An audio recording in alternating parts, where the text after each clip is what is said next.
Assalamualaikum warahmatullahi wabarakatuh. Pada video ini kita akan mencoba melihat bagaimana teknis penggunaan aplikasi untuk perekaman data penggunaan barang. Nah, secara umum teknis penggunaannya dibagi menjadi tiga. Yang pertama, proses input dan pengeditan data barang, identitas peminjam atau pemakai, dan operator. Nah, untuk barangnya nanti kita akan kodekan. Nah, berdasarkan kode itu, aplikasi ini akan membaca nama barang, kemudian kategori barang, merek, model, harga, harga sewa, dan lain sebagainya. Kemudian untuk data identitas peminjam atau pemakai, ini akan kita berikan kode berdasarkan nomor identitasnya.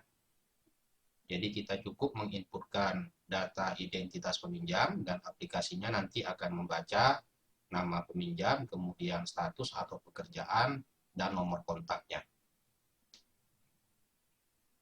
Kemudian yang kedua, teknis untuk proses penginputan perekaman data peminjaman, pengembalian, dan perpanjangan peminjaman. Nah, pada aplikasi ini kita usahakan agar proses penginputan data ini berlangsung secara mudah, artinya kita tidak perlu terlalu banyak melakukan proses pengetikan. Yang ketiga, teknis untuk memperoleh informasi. Nah, informasi yang disajikan yang pertama, kondisi pemakaian barang, dalam hal ini jumlah peminjaman dan pengembaliannya sudah berlangsung berapa kali, kemudian waktu pakainya, kemudian kondisi barang dalam hal ini apakah ketika dikembalikan kondisinya baik atau rusak. Yang kedua, kondisi jumlah ketersediaan barang atau stoknya.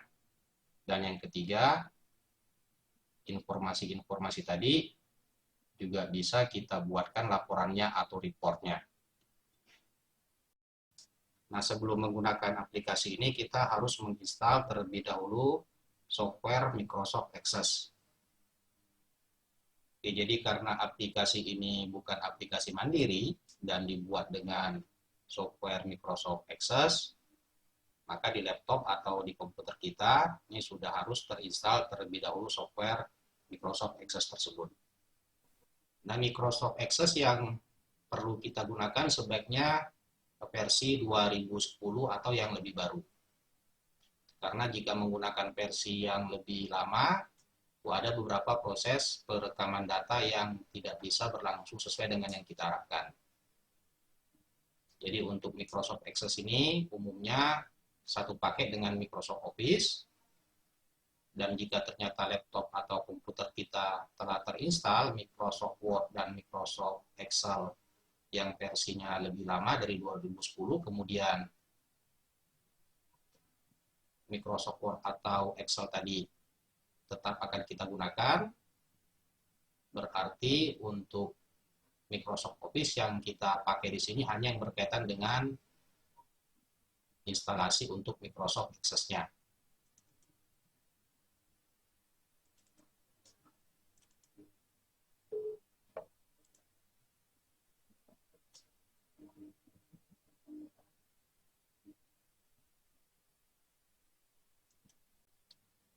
Oke, jadi jika Microsoft Word, Microsoft Excel, atau Office dari versi lama yang telah terinstall pada laptop kita tetap akan kita gunakan, berarti di sini kita cukup menginstal Microsoft Access-nya saja. Jadi bagian lain ini bisa kita tidak install.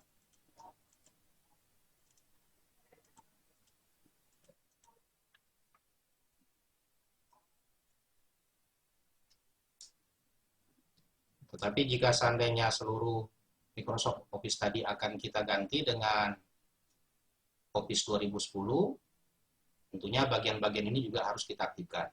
Oke, jadi untuk kasus kita ini, di sini yang kita install hanya Microsoft Access 2010-nya saja. Oke, jadi ini bisa di continue ya, kemudian kita lakukan proses instalasi Microsoft Access-nya. Nah, setelah laptop atau komputer kita terinstall dengan Microsoft Access, barulah aplikasi ini bisa kita gunakan. Kemudian jika muncul peringatan ini, nah bagian ini harus kita enable. Jadi kita klik bagian ini.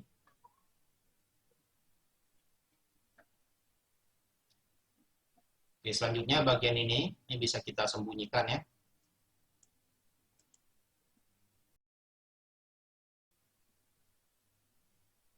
Oke, selanjutnya jenis barang yang bisa kita atur perekaman penggunaannya. Di sini kita bagi menjadi dua. Yang pertama barang inventaris.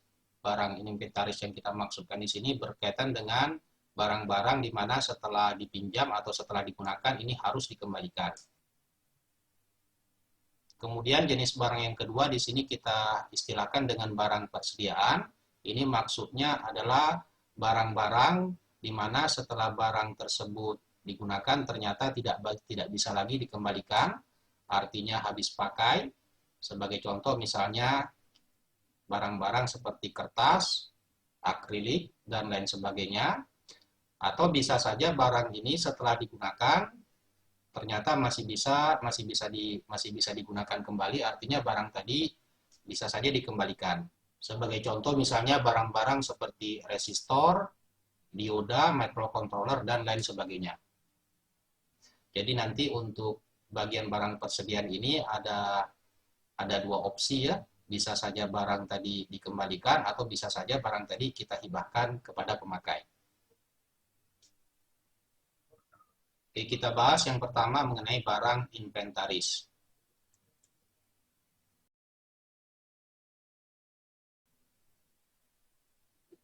Nah, di sini terdapat beberapa menu. Yang pertama daftar barang inventaris, kemudian daftar sumbangan peralatan dan identitas pengguna. Karena ini aplikasinya masih baru, di sini datanya masih kosong. Kemudian menu berikutnya ini berkaitan dengan proses peminjaman, pengembalian, dan perpanjangan peminjaman. Nah, bagian ini sebaiknya tidak boleh diakses oleh sembarang orang. Artinya untuk melakukan proses peminjaman, pengembalian maupun perpanjangan peminjaman, untuk mengaksesnya di sini dibutuhkan password. Demikian juga untuk surat bebas flat dan hibah alat, ini juga kita lengkapi dengan password. Selanjutnya daftar pakaian barang. Di sini masih kosong ya karena aplikasinya masih baru. Menu berikutnya ini berkaitan dengan pengeditan barang, kemudian penghapusan barang, kemudian penambahan barang, kemudian ekspor dan import data. Nah, di sini tadi datanya masih kosong, berarti perlu kita tambahkan data. Nah, pada tahap awal ada 3 data penting yang harus kita inputkan. Yang pertama mengenai data-data barang inventaris, kemudian data mengenai identitas pengguna. Nah, identitas pengguna ini maksudnya adalah identitas dari orang-orang yang akan melakukan proses peminjaman dan pengembalian. Nah, tentunya data-data ini bisa kita ambil atau bisa kita minta ke pihak jurusan, misalnya data dosen dan data mahasiswanya. Kemudian data yang ketiga yang harus kita inputkan adalah operator. Nah, karena bagian ini juga merupakan bagian penting, berarti tidak boleh diakses oleh sembarang orang. Jadi yang bisa mengaksesnya adalah operator-operator yang telah kita tetapkan. Oke, jadi bagian ini untuk mengaksesnya juga dilengkapi dengan password.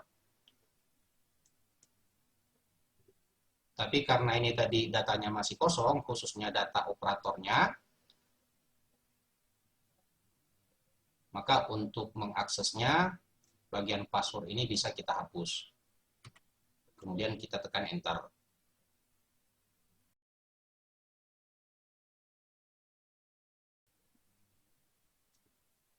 Nah, langkah pertama dalam proses penggunaannya, kita harus setting terlebih dahulu nama institusi kita. Jadi bisa kita klik pada bagian ini, kemudian di sini kita bisa inputkan. Misalnya aplikasi ini akan dipakai oleh Laboratorium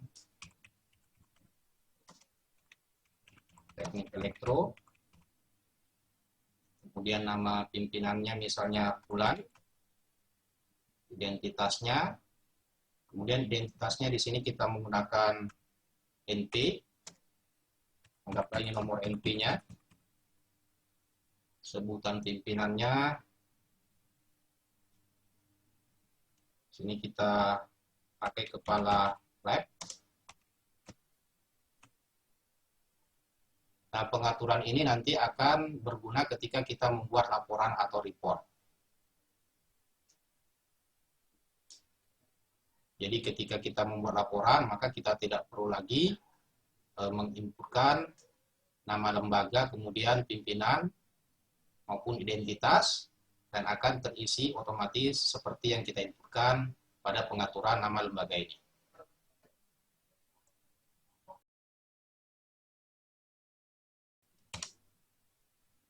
Oke, selanjutnya untuk penambahan data barang, di sini bisa kita lakukan dengan dua cara. Yang pertama melalui menu bagian ini, atau bisa juga kita import dari file Excel.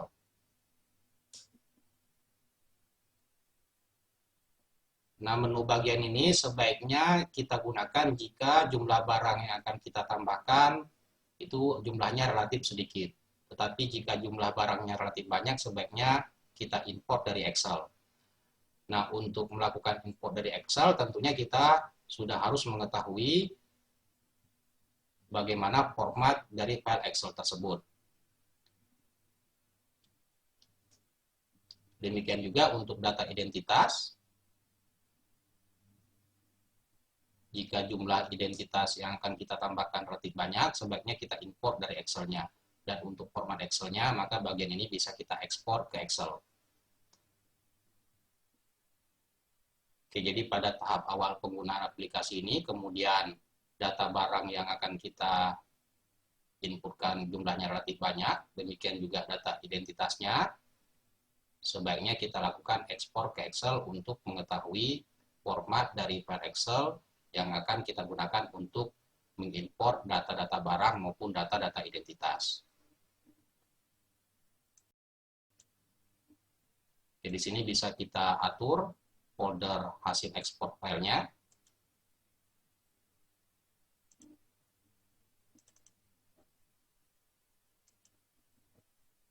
Yang pertama, ini merupakan file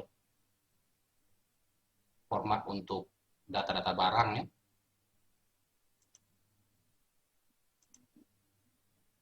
Selanjutnya untuk peminjaman, ini karena datanya masih kosong, ini bisa kita cancel.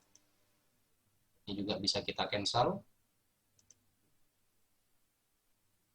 Oke, untuk identitas ini juga kita butuhkan.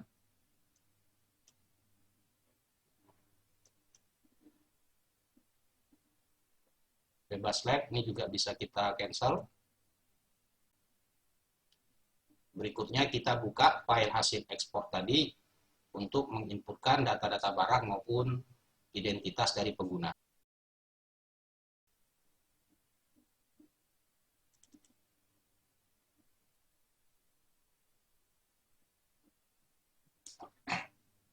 Nah, untuk data-data barang di sini terdapat beberapa kolom dan tidak semua kolom perlu kita isi. Jadi di sini yang harus kita isi hanya bagian-bagian atau kolom-kolom yang menurut kita penting untuk mengetahui bagaimana kondisi barang tersebut. Yang pertama untuk kode barang ini tentunya harus kita isi karena ini berkaitan dengan kode yang akan kita inputkan ketika proses peminjaman maupun pengembalian barang. Nah, untuk kode barangnya di sini sebaiknya kita kodekan dengan kode yang relatif sederhana. Sebagai contoh misalnya, untuk barang yang pertama kita kasih kode nomor 1, kemudian nama barangnya anggaplah di sini multimeter. Nah, kategorinya ini tentunya disesuaikan dengan kondisi lab kita ya, disesuaikan dengan kondisi barang. Untuk multimeter ini kalau di lab elektro ini kita kategorikan dengan alat ukur. Kemudian mereknya di sini bisa kita demikian juga merek, model. Ini bisa kita sesuaikan dengan identitas barang. Nah, untuk jumlahnya ini bisa kita kosongkan ya. Demikian juga satuan. Kemudian sumber pengadaannya, jika misalnya multimeter ini kita beli dengan menggunakan dana BHP, berarti di sini bisa kita berikan keterangan BHP misalnya tahun 2021. Oh ya, ini sebaiknya kita hapus tahunnya karena di sini telah tersedia tahun pengadaan ya. Misalnya tahun 2021. Tempat simpannya ini juga tergantung dari kondisi lab kita. Misalnya di sini kita simpan di lemari 1. Selanjutnya untuk kondisinya, tentu kondisi awalnya di sini kondisi barangnya dalam keadaan baik. Kalau ternyata barangnya dalam keadaan rusak, ini juga kita bisa ganti dengan kondisi rusak. Kemudian untuk kolom berikutnya, ini harus kita isi ya. Jadi ini maksudnya adalah apakah barang tersebut tersedia atau tidak di lab. Nah, karena ini barangnya masih baru atau data baru, tentu barang ini tersedia di lab. Artinya di sini harus kita berikan keterangan tersedia. Nah, untuk kolom-kolom lainnya ini bisa kita kosongkan. Oke, jadi data yang paling penting atau yang harus kita inputkan pada tabel data barang, yang pertama adalah kode barang, kemudian nama barang, selanjutnya kondisi dan ketersediaan barang. Sedangkan untuk kolom bagian ini bisa saja kita isi atau bisa juga tidak kita isi. Dan jika akan kita isi tentunya ini harus sesuai dengan kondisi barang.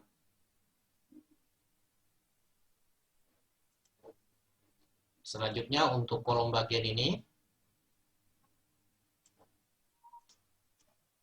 karena data barangnya merupakan barang yang baru kita inputkan, tentunya ini tidak perlu kita isi. Nah, di sini juga terdapat kolom untuk menginputkan data harga barang. Ini bisa kita isi, bisa juga tidak kita isi ya. Sedangkan untuk kolom bagian ini tidak perlu kita isi karena ini merupakan data barang baru.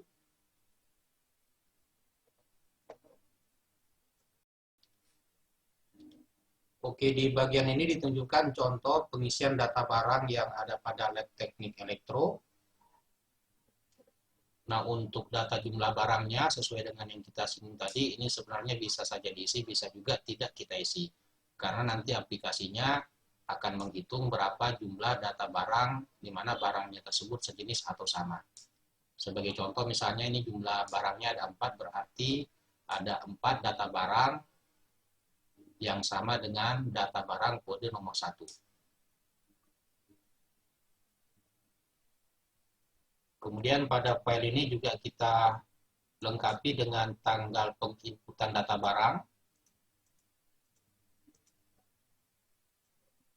Sebagai contoh misalnya untuk barang dengan kode nomor 1 ini diinput pada tanggal 2 Februari 2018. Nah, untuk penginputan tanggalnya ini harus sesuai dengan format tanggal dari komputer kita. Nah, selanjutnya data-data barang ini kita import ke dalam aplikasi. Jadi ini kita tutup dulu, kita simpan, kemudian kita tutup. Selanjutnya kita masuk ke menu import. Kemudian kita arahkan ke folder di mana kita menyimpan file untuk data barang tadi.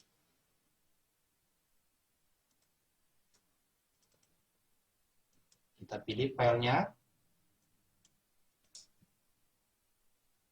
Oke, selanjutnya kita pilih bagian ini. Jika kita perhatikan di sini ada beberapa tabel ya. Dan ini harus kita sesuaikan dengan data-data yang kita import. Nah, karena data yang kita import tadi merupakan data barang, berarti kita harus pilih bagian ini.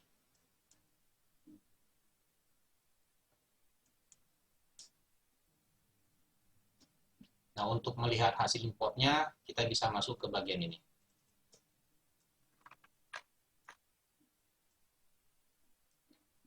Selanjutnya, jika ternyata setelah aplikasi ini digunakan, kemudian ada data barang baru, itu bisa kita tambahkan melalui menu ini. Nah, menu ini juga bisa kita gunakan untuk mengedit identitas barang.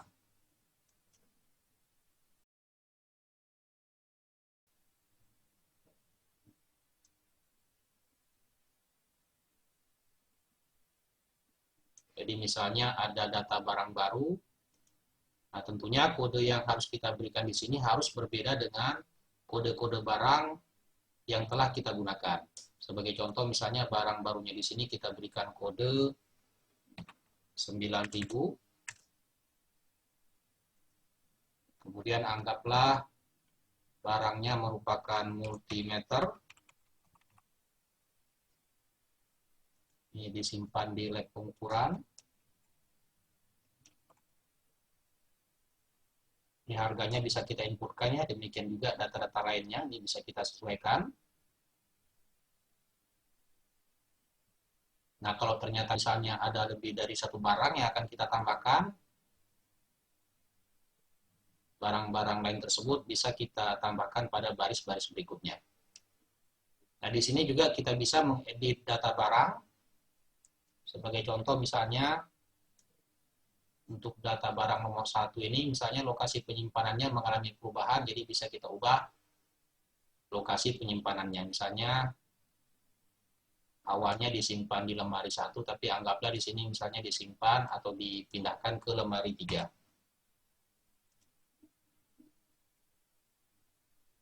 Oke, selanjutnya jika ternyata terdapat barang di mana setelah digunakan beberapa kali ternyata barang tadi mengalami kerusakan yang cukup parah dan tidak bisa dipinjamkan lagi, itu bisa kita edit melalui bagian ketersediaannya. Jadi di sini kita pilih bahwa ketersediaan barang tadi dihapus. Artinya data barangnya di sini masih ada, tetapi karena di sini ketersediaan dihapus, artinya ketika kita masuk ke menu bagian peminjaman, maka kode barang nomor 1 ini tidak akan bisa muncul.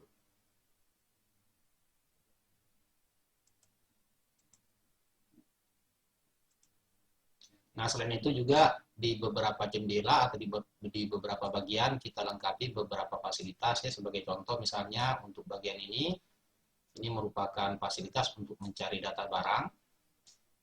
Hanya kita arahkan dulu ke salah satu kolom. Jadi jika yang akan kita cari itu berkaitan dengan nama barang, kita aktifkan kolom ini, kemudian kita klik. Selanjutnya kita ketik nama barangnya. Misalnya kita akan mencari barang dengan nama osiloskop. Nah, karena di sini data osiloskopnya itu lebih dari satu, ada osiloskop digital, ada osiloskop analog, sebaiknya bagian ini kita ganti dengan any part of file. Artinya nanti akan mencari semua data-data yang dilengkapi dengan kata osiloskop.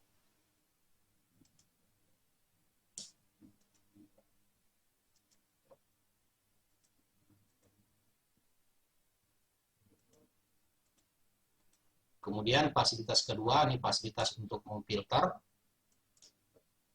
Sebagai contoh misalnya kita akan memfilter data-data dengan nama barang osiloskop analog. Kita arahkan dulu ke osiloskop analog, kemudian kita filter. Nah, di sini ada dua merek untuk osiloskop analog. Nah, jika yang akan kita tampilkan hanya merek tertentu, bisa kita klik bagian ini, kemudian kita filter ulang. Jadi di sini ada dua osiloskop analog dengan merek Aditech.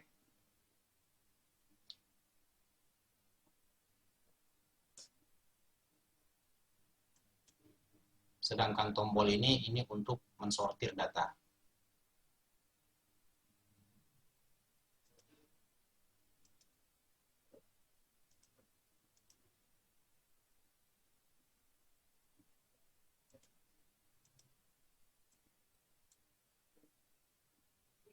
Oke, selanjutnya kita akan mengimport data-data yang berkaitan dengan identitas pengguna.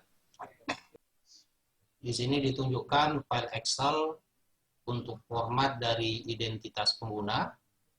Yang pertama nomor identitas, kemudian nama, kemudian status, kemudian jika penggunanya adalah mahasiswa, di sini bisa kita inputkan angkatannya.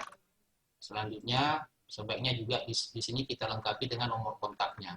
Sehingga jika terjadi permasalahan, misalnya pengembalian barang yang terlalu lama, maka bisa kita hubungi peminjam yang bersangkutan. Kemudian seluruh data di sini ini harus kita inputkan dengan format teks. Sebagai contoh misalnya untuk data pada baris kedua ini, anggaplah misalnya nomor identitasnya ini adalah 3000. Jika kita perhatikan ini formatnya belum merupakan format teks, dan untuk mengubahnya di sini bisa kita tambahkan tanda tik. Demikian juga nomor kontaknya ini harus kita inputkan dengan format teks. Nah, setelah semua data pengguna ini kita inputkan pada file Excel-nya, langkah berikutnya kita import ke aplikasi kita.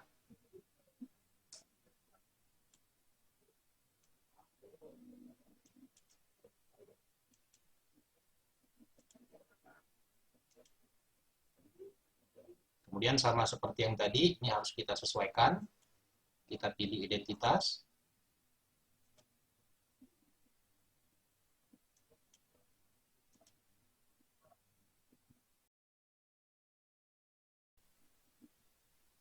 Coba kita lihat data hasil importnya.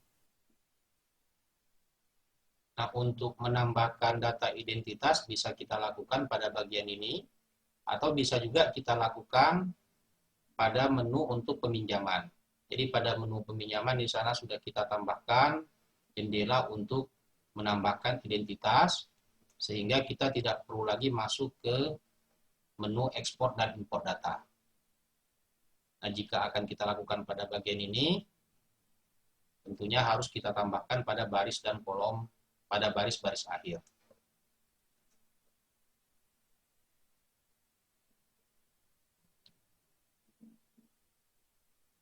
Yang perlu diperhatikan pada form identitas ini, jika misalnya ada seseorang, orang yang sama tetapi terjadi perubahan nomor identitas. Nah, hal tersebut harus kita tambahkan. Sebagai contoh misalnya untuk data ini merupakan nomor identitas yang lama, masih menggunakan NP, sedangkan identitas barunya sudah menggunakan NIP P3K.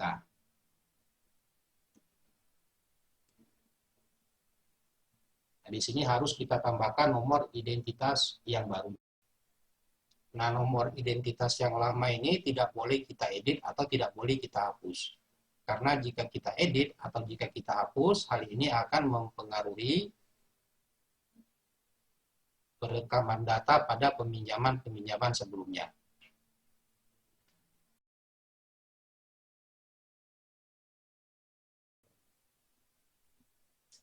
Oke, selanjutnya yang ketiga yaitu mengenai penambahan data operator. Jadi operator di sini adalah orang-orang yang akan melakukan penginputan data peminjaman dan pengembalian.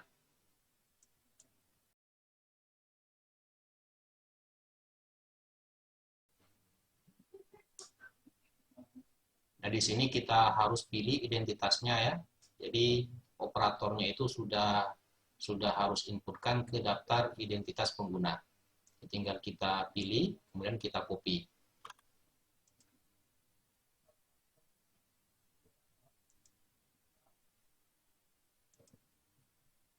Sebagai contoh misalnya operatornya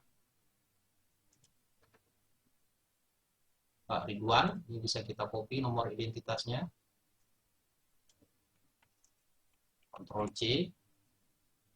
Kemudian di sini kita paste. Selanjutnya kita enter.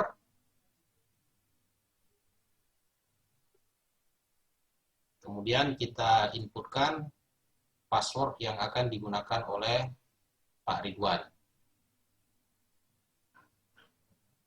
Misalnya passwordnya 12345.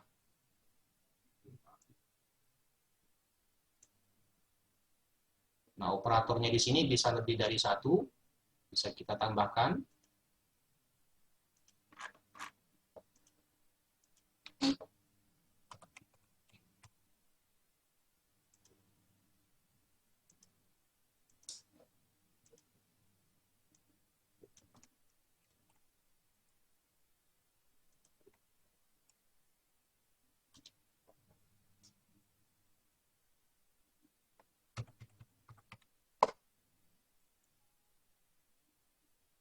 Nah, jika muncul pesan ini berarti password yang digunakan oleh Hendy ini sama seperti password yang digunakan oleh Pak Ridwan.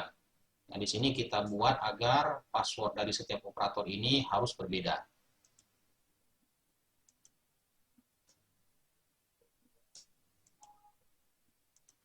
Oke, jadi ini kita escape. Kemudian kita inputkan kembali data untuk operator yang kedua. Anggaplah untuk Hendy passwordnya adalah 54321. Nah, jika ternyata salah satu operator ini akan mengubah passwordnya sehingga tidak diketahui oleh operator yang lain, itu bisa dilakukan dengan cara menutup dulu. Kita tutup dulu. Kemudian kita masuk ke bagian ini lagi. Selanjutnya kita masuk lagi ke bagian edit.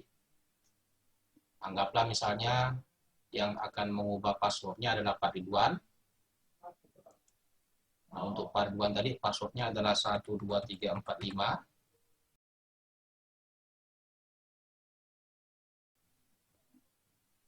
Kemudian akan diubah menjadi, oh ya sebelumnya di sini kita inputkan dulu password yang lamanya. Tentunya ini yang melakukannya adalah Pak Ridwan. Kemudian Pak Ridwan akan mengubah passwordnya menjadi admin.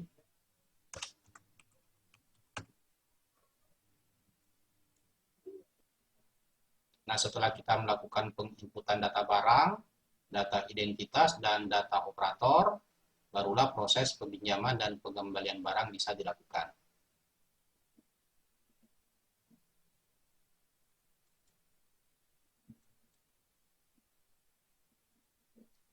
Anda perhatikan di sini belum tertera identitas lembaga penggunanya ya untuk menampilkan nama lembaganya. Ini aplikasinya kita tutup terlebih dahulu, kemudian kita